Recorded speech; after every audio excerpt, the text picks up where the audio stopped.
항상 대한민국의 정확하고 빠른 소식을 알리기 위한 시스코크입니다.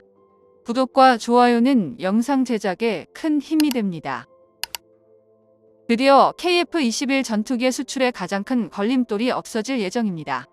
KF-21 전투기의 양산이 코앞으로 다가왔기에 수출에 대한 기대감도 더욱 커지고 있는데 해외 수출을 위한 반드시 거쳐야 할 관문이 하나 있습니다.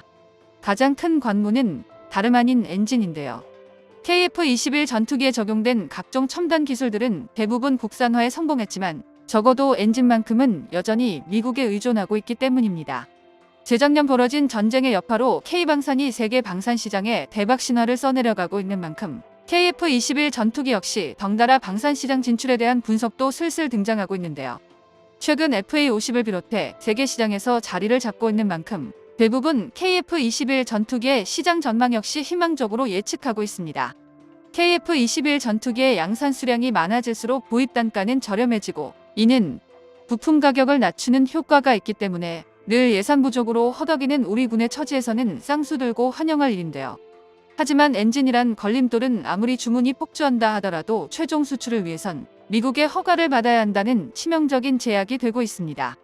그렇기에 우리나라 연구진들도 기를 쓰고 항공 엔진과 부품 국산화를 개발하고 있는데요. 오늘은 우리나라의 항공 엔진 개발 진행 상황에 대해 알아보겠습니다.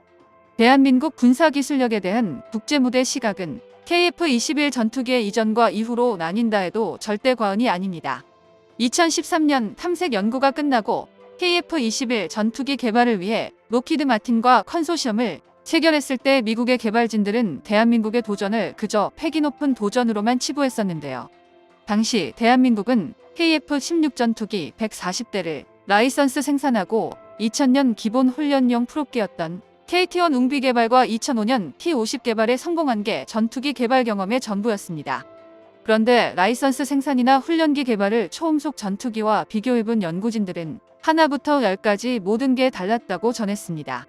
때마침 2013년 T-50을 공격기 형태로 개량한 FA-50을 실전 배치 시작했지만 그럼에도 여전히 대한민국의 전투기 기술력은 기껏해야 이제 막 걸음마를 뗀 수준이었는데요. 그러나 미국의 개발진들도 우리 대한민국의 진정한 국민성에 대해 몰랐기에 이런 말을 했던 겁니다. 대한민국 자주국방의 역사는 언제나 못한다는 선입견부터 시작이었는데요.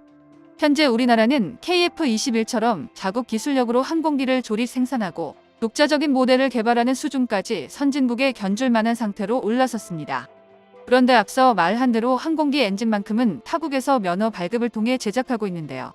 전투기의 가장 핵심이라 할 수 있는 항공 엔진 기술은 전 세계에서 미국이나 프랑스, 러시아 등에서만 보유하고 있다 보니 면허 생산을 하는 어떤 나라도 동의 없이 수출할 수 없는 상태입니다.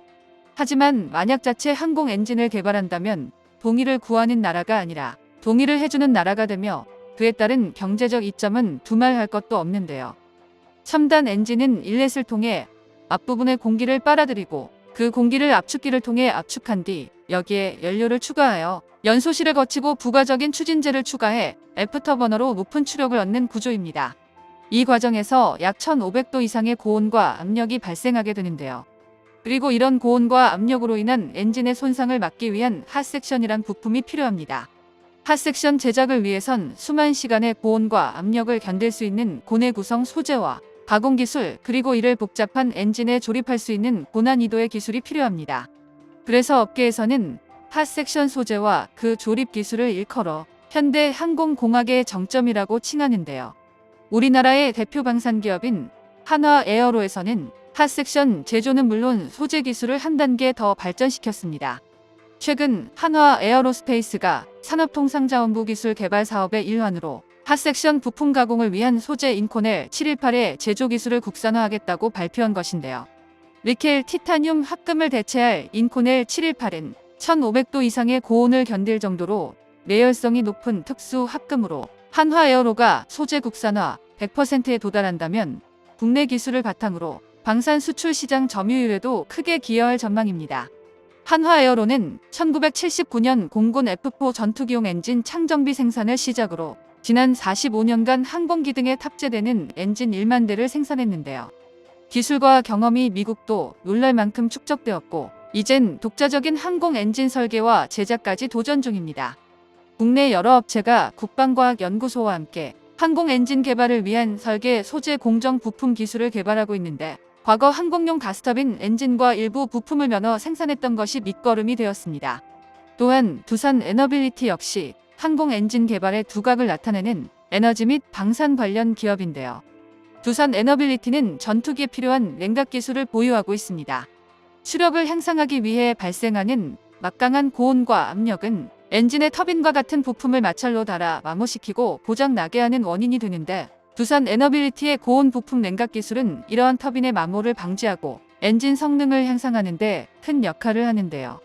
이 업체는 심지어 1500도 이상의 고온을 견디는 고온 부품 냉각 기술에서 이미 1680도 고온을 극복하는 냉각 코팅 기술을 확보했습니다.